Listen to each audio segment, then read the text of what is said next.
Ever walked into a place and felt like even the walls are whispering, "Bro, leave while you still can"? Yeah, that's the exact vibe you get when you hear about the Cecil Hotel in Los Angeles. This isn't just any old building. It's a place with so many creepy stories that if buildings had emotions, this one would definitely need therapy. And today, we're talking about its strangest and most famous mystery, the Elisa Lam case. A case that's equal parts confusing, terrifying, heartbreaking, and honestly, still unsolved in the minds of millions. So grab your snacks, dim the lights, and let's enter a hotel where the Do Not Disturb sign might apply to ghosts as well. The hotel with a reputation nobody asked for. Imagine a hotel so cursed that even horror movie writers would say, okay, that's a bit too much. Opened in 1927, the Cecil Hotel started out with dreams. Beautiful marble lobby, fancy architecture, classy vibes. But then, life said, surprise. Within a few decades, it wasn't just a hotel anymore.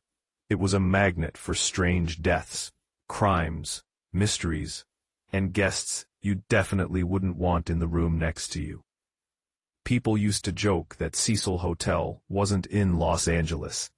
Los Angeles was trapped inside the Cecil Hotel. Even today, if someone says, "Let's stay there," you should run the way you run when your ex texts, "We need to talk." The area around the hotel, not exactly a vacation spot.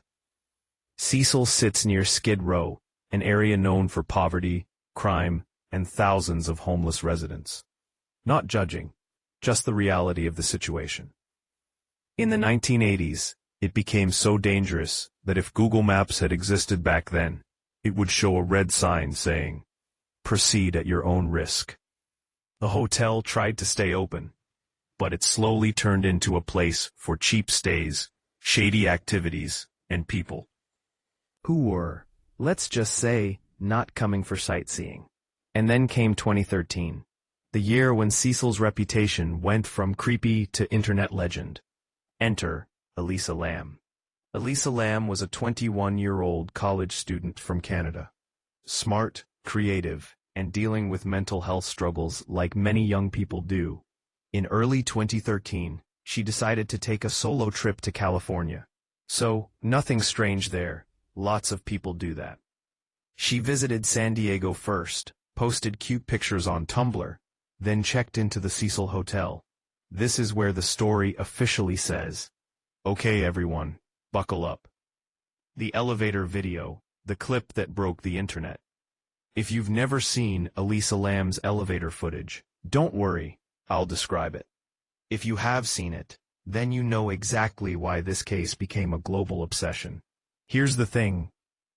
The hotel released the last known video of Elisa, taken inside an elevator. And this footage is bizarre. She steps inside like a normal person, presses multiple buttons, stands to one side, looks out like she's checking if someone's there, moves her hands in strange, almost fluid motions, steps in and out repeatedly, hides in the corner like she's avoiding someone, and the elevator door does not close for a ridiculously long time. Like bro, even elevators in Indian government buildings close faster than that. People watching the video said, "Is she playing hide and seek? Is someone chasing her? Is this paranormal? Is the elevator haunted? Is the footage edited?" Everyone had theories. Everyone had questions. No one had answers. The hotel guests start complaining about the water. While police were searching for Elisa, guests at the Cecil Hotel started complaining about water issues. Yes, water. Some said water pressure was low. Some said the water tasted weird. Some said it looked dark. And some said it smelled funny. Blah. Imagine brushing your teeth with water that tastes like it has a backstory. Maintenance workers went up to the roof to check the giant water tanks. And that's when they made the discovery that changed the case forever. Inside the tank, floating in the water, was Elisa Lam, dead. No one could understand. How did she get there? Why was the tank lid closed? How did she even reach the roof? The rooftop had locked doors and alarms, so how did a single tourist get in? The more answers people tried to find, the more questions appeared. Theories go wild. The internet investigates. After the video went viral, theories came flying like WhatsApp forwards in family groups. Theory 1. Someone was chasing her.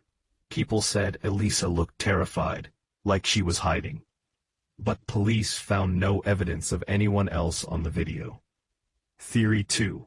She had a mental health episode. Elisa had bipolar disorder, and some believe she may have been struggling. But still, how did she access the roof? Theory 3. Paranormal activity. Cecil Hotel's history is so dark that many believe the place is cursed. People claimed the elevator video showed supernatural behavior. Theory 4. Someone who worked at the hotel. Some people thought maybe an employee with access was involved. Theory 5. The elevator malfunctioned. But only for her? Only at that moment? Suspicious. Everyone had a theory. No one had proof. To this day, the case feels like a puzzle with missing pieces. The most confusing part, the roof situation. Security was supposed to prevent anyone from reaching the rooftop. Locked doors, alarms, cameras, high tanks, heavy lids. So how did Elisa get inside one of them without triggering anything? Even expert investigators said, good question. It's like one of those moments when your mom asks you, who finished the chocolate? And you know you didn't, but you also know someone definitely did. You're guilty without doing anything. That's how this case feels. The autopsy didn't make things clearer. When the autopsy came out, it said, accidental drowning, but then added, no signs of injury, no drugs, no alcohol. So now we're supposed to believe that she climbed a roof, lifted a heavy tank lid, jumped inside, and accidentally drowned, with zero external injuries, while the tank door magically closed behind her. Bro, even Netflix scriptwriters would say, yeah, that makes no sense. The internet keeps digging. Elisa Lam's Tumblr blog kept updating even after her death, randomly. Some said it was the Q feature. Some said it was someone else. Then people noticed. A movie released 1 year before had an almost identical plot. Another case in the same hotel years back was eerily similar. The elevator video looked edited. The timestamps didn't match the movement. The door staying open made no logical sense. And Cecil Hotel became a full-on mystery museum. Cecil Hotel's other history. If one strange case wasn't enough, here are some highlights of the hotel's past. 2 notorious serial killers stayed here. Multiple suicides. Unexplained deaths. A woman falling onto another guest. People disappearing. A long history of violence and tragedy. Honestly, at this point, if walls could talk, Cecil's walls would scream. So what actually happened? The truth is, nobody knows. Police say accidental drowning. The internet says murder or paranormal. Experts say incomplete investigation. Some people say the hotel itself is cursed. The mystery remains unsolved, and maybe that's why it became so legendary. Why this case still haunts everyone. Because the elevator video feels wrong. Because the rooftop puzzle makes no sense. Because Elisa seemed scared, confused, or chased. Nobody knows which. Because the hotel had a history darker than a blackout. and because we all want answers. But this is one of those stories where the more you look, the less you understand. Final thoughts. The Cecil Hotel isn't just a building. It's a strange chapter in true crime history. It's a place where tragedy met mystery, and curiosity met fear. Whether you believe in crime, coincidence, or curses, the Elisa Lam case is one of those stories that stays with you long after you hear it. And the next time you press an elevator button and the door refuses to close, you will think about this case. Thanks for watching. Stay safe, and maybe avoid hotels with too much personality.